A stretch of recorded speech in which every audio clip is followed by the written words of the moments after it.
je vais vous parler de la division cellulaire, en particulier de la division cellulaire de la cellule dont nous originons tous, qui est la cellule œuf. Ce qu'il y a d'extraordinaire et que moi je trouve fascinant, c'est qu'à partir de cette cellule unique, va naître une personne qui, à l'âge adulte, contiendra 30 milliards de cellules avec 300 types cellulaires différents.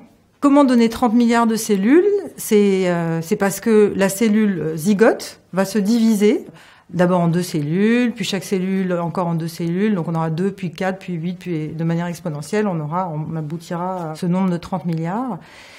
Et elle peut se diviser de manière symétrique, c'est-à-dire que la cellule mère duplique son génome et le sépare de façon équivalente entre les 2 cellules filles. Et donc les 2 cellules filles sont une copie de la cellule mère. Donc ça, c'est une division de type symétrique. Mais il y a aussi un autre mode de division, et c'est ce mode de division qu'on appelle un mode de division asymétrique, qui, lui, à partir d'une cellule mère qui a dupliqué son ADN, va donner 2 cellules filles qui pourront être différentes. Elles pourront être différentes soit par leur contenu, soit par leur taille.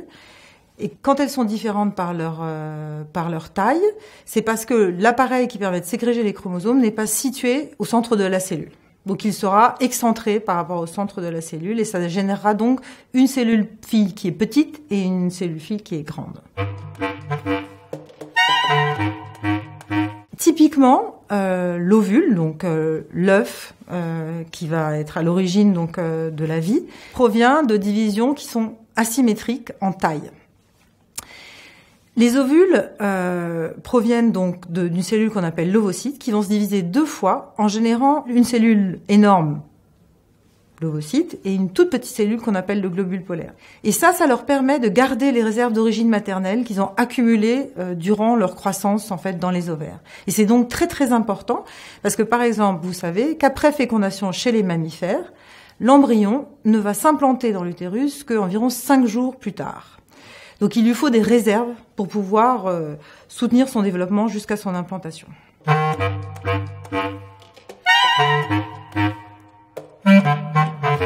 Donc nous, on s'intéresse vraiment aux mécanismes qui permettent l'asymétrie en taille des divisions de l'ovocyte. Et finalement, l'ovocyte est confronté à une grande difficulté parce qu'il doit séparer à la fois de manière correcte ses chromosomes et séparer son cytoplasme de manière inégale. Et ça, c'est très important pour qu'il préserve ses réserves d'origine maternelle.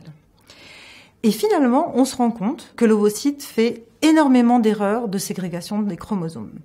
Donc il semble que cette dualité d'objectifs soit quelque chose qui est difficile à réaliser, puisque, par exemple, chez la femme, on sait que le taux d'erreur dans la ségrégation des chromosomes à l'état basal est de 10%. C'est-à-dire qu'on va avoir 10% d'ovocytes qui sépareront mal leurs chromosomes, qui auront, par exemple, un chromosome en plus ou un chromosome en moins.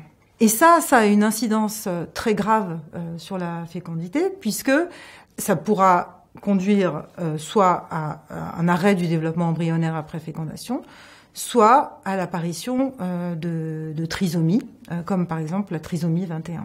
Nous, on s'intéresse vraiment aux mécanismes fondamentaux qui permettent de comprendre pourquoi l'ovocyte fait des erreurs de ségrégation de ses chromosomes. On essaye en fait de trouver les gènes qui participent à l'assemblage de ce fuseau de division qui permet de séparer les chromosomes, mais aussi à son positionnement de manière excentrée dans l'ovocyte pour permettre des divisions asymétriques, afin de comprendre les mécanismes fondamentaux qui participent à la génération de ce taux basal d'erreur dans la division de l'ovocyte.